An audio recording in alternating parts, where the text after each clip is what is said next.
Hello again, Langley Christian School. I am really excited to read this story to you, and I think many of you, maybe most of you, have actually heard this story, and I think if your parents are sitting with you, they will know this story too. This story by Phoebe Gilman, Something from Nothing, was the first book that won Langley's Canadian Picture Book Award way back in 1992, which is so long ago, almost 30 years ago. In a couple of years that will be 30 years ago. And it's such a good story. It was a good story then, and it's such a good story now. And you see I've got a few things here. It's actually about a grandfather who is a tailor. He sews, and that is what the story is about. So I'll show you some of this after I've read it to you.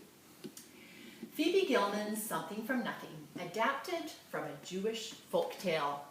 Very cool. This library card, which we don't use anymore, has Langley Christian's old address on it. When Joseph was a baby, his grandfather made him a wonderful blanket. Sort of like the fabric I have here, a wonderful blanket. And those of you who know the story know that as we watch the story go, there's another story going along the bottom, a little family of mice under the floorboards. When Joseph was a baby, his grandfather made him a wonderful blanket to keep him warm and cozy and to chase away bad dreams. But as Joseph grew older, the wonderful blanket grew older too. One day his mother said, "Joseph, look at your blanket. It's frazzled, it's worn, it's unsightly, it's torn.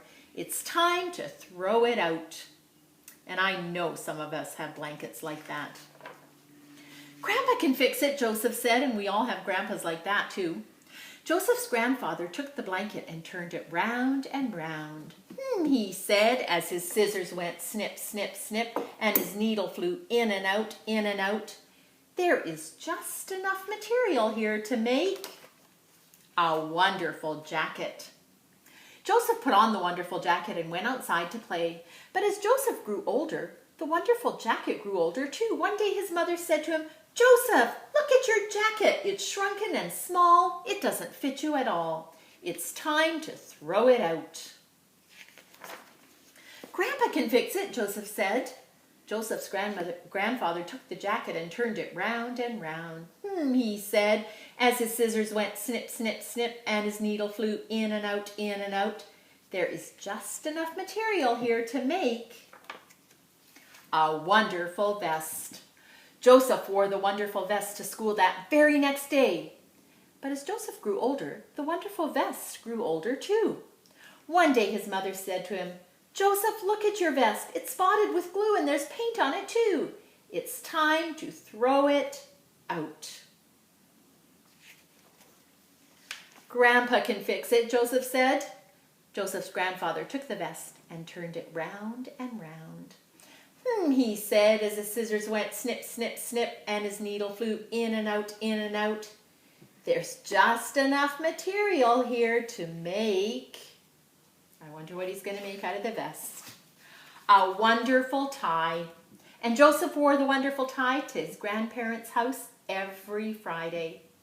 But as Joseph grew older, his wonderful tie grew older too. One day his mother said to him, "Joseph, look at your tie. This big stain of soup makes the end of it droop. It is time to throw it out." "Grandpa can fix it," Joseph said. Joseph's grandfather took the tie and turned it round and round. He said, as his scissors went snip, snip, snip, and his needle flew in and out, in and out. "There's just enough material here to make a handkerchief, a wonderful handkerchief." Joseph used that wonderful handkerchief to keep his pebble collection safe. Good collecting thing. But as Joseph grew, his wonderful handkerchief grew older too.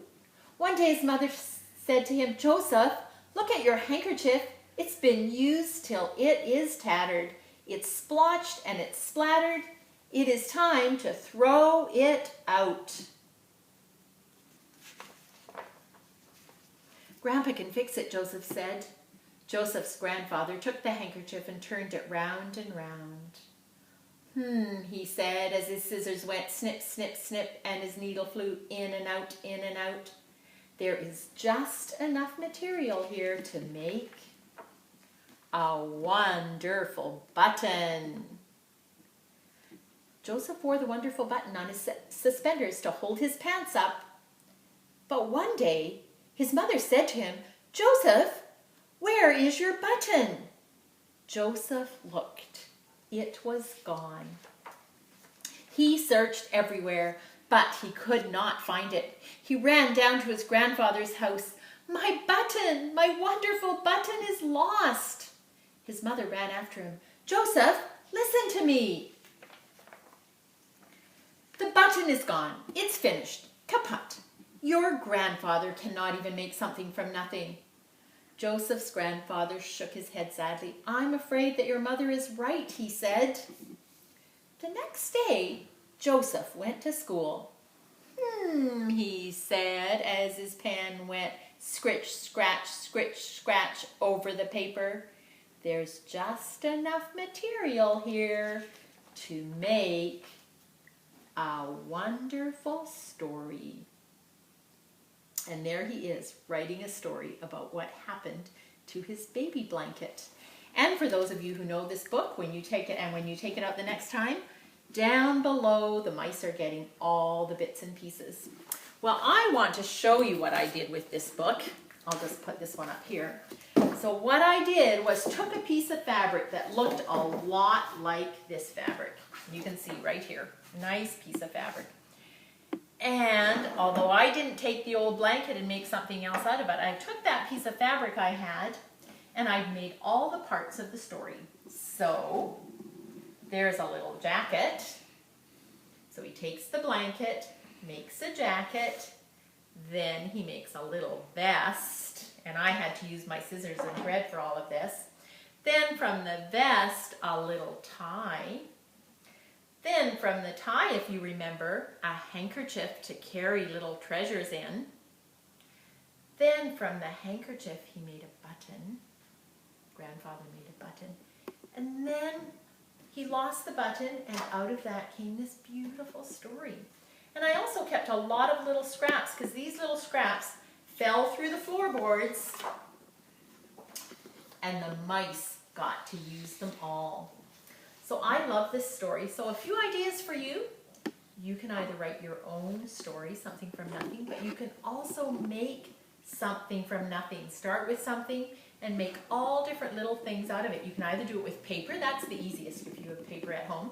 But if you have some fabric at home, you might want to do this as well. I have a doll that fits. So these little parts will all get well used by a little doll. But you can try something like this, and if you try it, I would love it if you sent it to me so that I could see it. So that is a pretty precious story called Something from Nothing by Phoebe Gilman. And I hope you enjoyed that.